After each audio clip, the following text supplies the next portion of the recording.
ಧ್ರುವ sir, ಧ್ರುವ sir ಇಲ್ಲಿ ಈ song ಅಲ್ಲಿ ನಿಮ್ಮ ಗುರುಗಳ ಕಾಣಿಸ್ಕೊಂಡಿರೋದು ಮೇ ಬಿ ರವಿಚಂದ್ರನ್ ಸರ್ ಅಂತ ಅನ್ಸುತ್ತೆ. ಸೊ ವಿಭೂತಿ ಹಾಕೊಂಡಿದ್ದಾರೆ ಪೋಸ್ಟರ್ ಅಲ್ಲಿ. ಸೊ ಮೇ ಬಿ ಅವ್ರೇನಾದ್ರೂ ರವಿಚಂದ್ರನ್ ಸರ್ ನಿಮ್ ಗುರುಗಳ ಕಾಣಿಸ್ಕೊಂಡಿದ್ರೆ ಈ ಸಿನಿಮಾದಲ್ಲಿ ನಿಮ್ಮ ರೊಮ್ಯಾನ್ಸ್ ಎಷ್ಟು ಕ್ರೇಜಿ ಆಗಿರುತ್ತೆ ಅಂತ.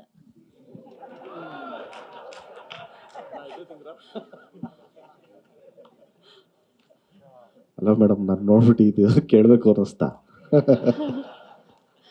ಆ ಆಂಗಲ್ ಪ್ರೇಮ್ ಇಲ್ಲ, ಸರ್ ಆಕ್ಚುಲಿ ನೀವು ಅನ್ಕೊಂಡಿರೋದೇ ರಾಂಗು. ಈ ಸಿನಿಮಾದಲ್ಲಿ ನಂದು ಅವ್ರದ್ದು ಸಂಬಂಧನೇ ಬೇರೆ ಇದೆ, ಅದನ್ನ ರಿವೀಲ್ ಮಾಡಂಗಿಲ್ಲ ಈಗ.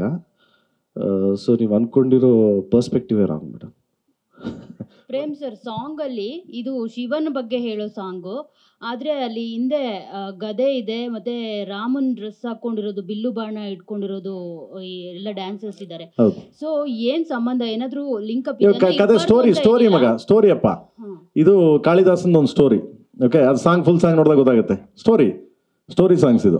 ಅದಕ್ಕೂ ಏನ್ ಸಂಬಂಧ? ಏನ್ ಸಂಬಂಧ, ಕತೆ ಸಾಂಗ್ ಇದು. ಯಾವುದೇ ನನ್ನ ಈ ಸಿನಿಮಾ KD ಸಿನಿಮಾ ಸಾಂಗ್ಸ್ಗಳಿದೆಯಲ್ಲ, ಯಾವುದನ್ನು ಬಂದು ಸುಮ್ಮನೆ ಬಂದು ಹೋಗೋದಂತೆ ಇಲ್ಲ, ಎಲ್ಲ ಸ್ಟೋರಿ ಸಾಂಗ್ಗಳು. ಅದೇ ಇಡೀ ಸಾಂಗ್ ಅಲ್ಲೇ ಧ್ರುವ ಸರ್ಜಾ ಸರ್ ಕ್ಯಾರೆಕ್ಟರ್ ಆಗಿರ್ಬೋದು, ಇಡೀ ಸ್ಟೋರಿ ಆಗಿರ್ಬೋದು ಹೇಳಿದೀರಾ ಅಂತ ಅನ್ಸುತ್ತೆ. ಹೌದೌದು, ಕತೆ ಅಮ್ಮ, ಸ್ಟೋರಿ, ಪಾತ್ರದ ಬಗ್ಗೆ ವೈಭೀಕರಣ ಮಾಡ್ತೇನೆ. ಓಕೆ.